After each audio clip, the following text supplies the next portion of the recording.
A family in Encanto is cleaning up a mess after a car plunged down a hill and slammed into their garage.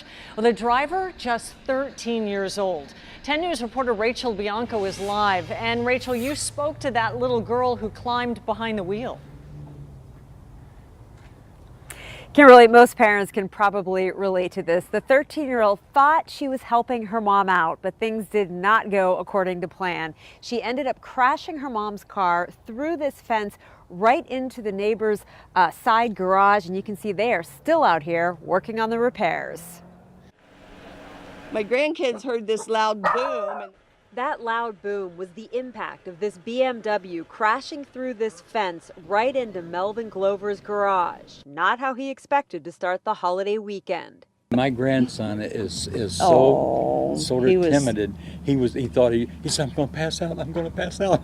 It scared him so bad. Scary for a 10-year-old. Imagine being the 13-year-old girl behind the wheel. I see the fence go down. I'm like, oh no, and then all I see is boom. Akasha Alexander says her mom was rushing to get her little sister ready for school. She thought she'd help by starting the car for her. And it started rolling and I didn't know what was going to happen. I didn't know how to stop it. And I felt so scared. I started freaking out and everything.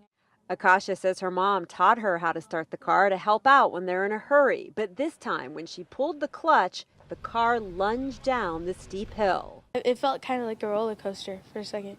But this was no joyride. The 7th grader knew she was in trouble. Oh my God, my mom's gonna be so mad at me. I don't know what to do. And I felt like after I got out of the car, I'm like, I'm never gonna drive cars again.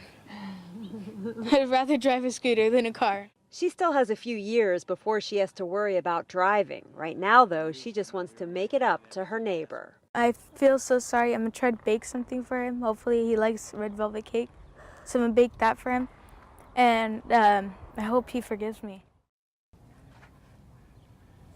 And that forgiveness might come later. Right now, her neighbor is just focused on getting the water back on. The car hit the main water line to the house. Reporting live in Encanto, Rachel Bianco, 10 News.